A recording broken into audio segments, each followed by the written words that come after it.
नमस्कार दोस्तों, स्वागत है आपका मेरे इस चैनल पर। जैसा कि आप सभी लोगों को ज्ञात है और मैं अपनी एक पिछली वीडियो में 10 जून 2021 को जो कि साल का पहला सूर्य ग्रहण लग रहा है उसके बारे में, समय के बारे में और सारी जानकारी हमने इससे पहले की वीडियो में दे दी थी।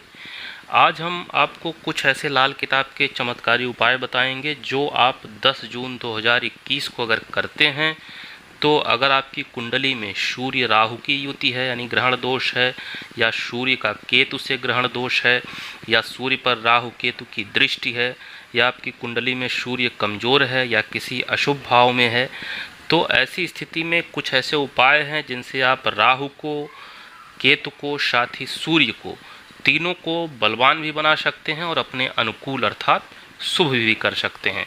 तो आइए देखते हैं क्या क्या उपाय हैं। तो चूँकि सूर्य ग्रहण जो है विशेष करके सूर्य के उपायों के लिए और राहु केतु के उपायों के लिए बहुत ही स्वर्णिम समय माना जाता है अगर आपकी कुंडली में वो अशुभ स्थिति में है या निगेटिव परिणाम दे रहे हैं। तो कमज़ोर सूर्य को बलवान करने के जो ग्रहण का समय होता है उसको ध्यान में रख लें। उपाय जो ग्रहण के समय के किए जाते हैं वो ग्रहण के मध्य समय में किए जाते हैं। तो जैसा कि 10 जून का जो सूर्य ग्रहण होगा वो लगभग 6:45 बजे से लेकर 6:45 बजे तक लगभग 5 घंटे का है। तो एक मध्य का जो समय होगा वो 4 से 5 बजे जो सायं होगा समय, तो इस बीच में आप यह उपाय करें तो यह ग्रहण का बिल्कुल मध्य समय होगा। तो 4 से 5 बजे आपको शाम को यह उपाय करना है। अब कुंडली में देखते हैं, अगर आपकी कुंडली में सूर्य का राहु के साथ ग्रहण दोष बन रहा है तो क्या उपाय करें। ऐसी स्थिति में आप जौ ले लें और उसको बोझ तले यानी किसी वजन या बोझ में अपने घर में जो एक अंधेरा स्थान हो वहाँ पे दबा के रख दें ग्रहण के समय। तो ये आपकी कुंडली में राहु को अत्यंत अनुकूल करता जाएगा और जो राहु से ग्रहण दोष है सूर्य को, उसकी भी जो समस्याएं हैं वो दूर होती हैं। दूसरा उपाय है कि जौ को दूध से या गोमूत्र में धो लें और उसको बहते जल में बहाना है ग्रहण के बीच के समय में। या अगर आपको सूर्य चूँकि अगर कुंडली में कमज़ोर होते हैं या ग्रसित रहते हैं तो ऐसा व्यक्ति बुखार से बहुत पीड़ित रहता है, थोड़ी थोड़ी चीज़ों में उसको बुखार आ जाता है, तो ऐसी अगर समस्या है तो इसको दान दे दें। यानी जौ को दूध से आप धो लें और इसको दान दे दें किसी को, तो इस बुखार के लिए जो हिफाजत मिलती है या उसको जो बुखार की समस्या होती है सूर्य कमज़ोर अशुभ होने से, उसमें समस्या दूर हो जाती है। अब तीसरा उपाय है कि राहु की चीज़ें बहते जल में बहाएं।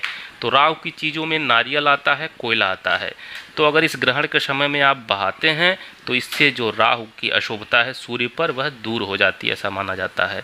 चौथा एक उपाय है कि तांबे का सिक्का ले लें और उसको पूरी रात या 12 बजे कहीं आग जलाकर उसमें आग में डाल दें, यानी कि वो रात भर उसमें हीट होता रहे, गर्म होता रहे, और अगले दिन उसको बहते जल में बहाना है इसी ग्रहण के मध्य समय में। तो यह भी बहुत ही कारगर उपाय है, लाल किताब के टोटके हैं और बहुत ही ज़बरदस्त तरीके से काम करते हैं। तो ये सूर्य और राहु दोनों के लिए आपके लिए ज़बरदस्त उपाय हैं। अगर सूर्य और केतु से ग्रहण युति बन रही है तो ऐसी कंडीशन में आपको सूर्य ग्रहण के समय केतु की वस्तुएं बहते जल में बहाना है। तो केतु की वस्तुओं में आती हैं, जैसे अगर आप चितकबरा पत्थर ले लें, चितकबरा मतलब काला और सफ़ेद रंग का मिक्स जो पत्थर होता है उसको चितकबरा रंग कहते हैं, अथवा लोहा ले लें या काला सफ़ेद तिल को मिक्स कर लें, यह भी केतु की वस्तु माना जाता है। या नारियल भी अगर बहाते हैं तो भी केतु की वस्तु माना जाता है।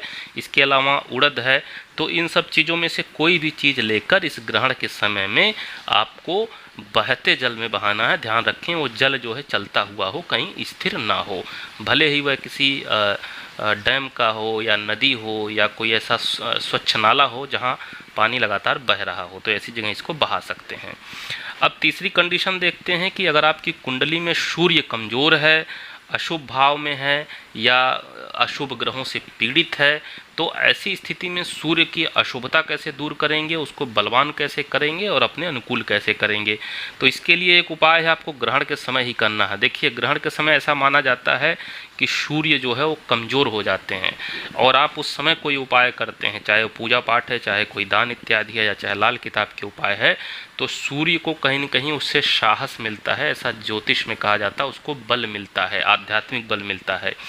तो किसी के भी अगर आप खराब समय में या उसके बुरे समय में, कष्ट के समय में सहायता करते हैं, तो सामान्य समय के सहायता से कहीं ज़्यादा उसका एहसान मानता है। तो इसी तरह से ग्रहण के समय अगर आप सूर्य का उपाय करते हैं तो सूर्य अत्यंत प्रसन्न होते हैं।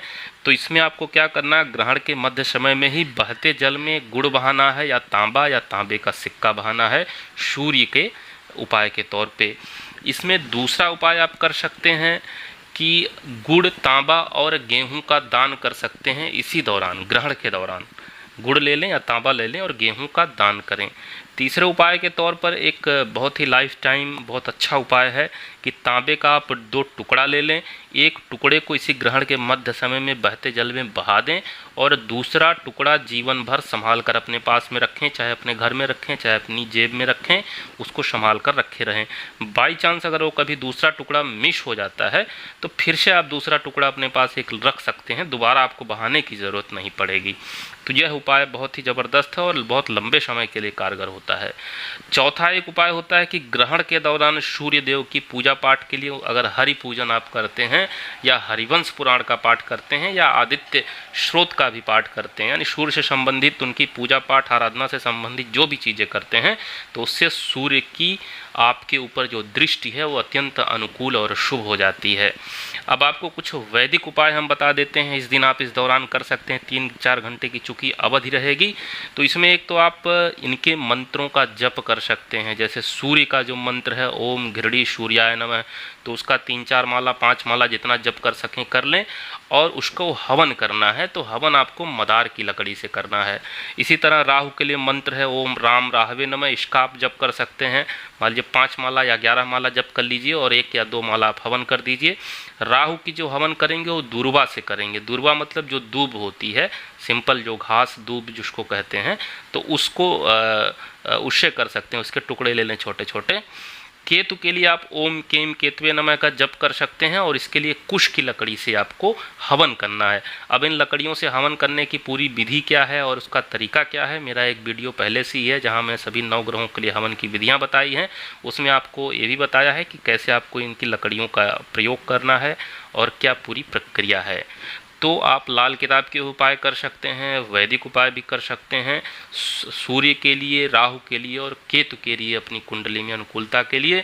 चूँकि ग्रहण का समय अत्यंत महत्वपूर्ण समय माना जाता है, साल में 1 या 2 बार आता है, तो ऐसी स्थिति में इस समय को जाया ना जाने दें, इसका उपयोग अवश्य करें और लाभ लें। आज के लिए इतना ही। नमस्कार, धन्यवाद।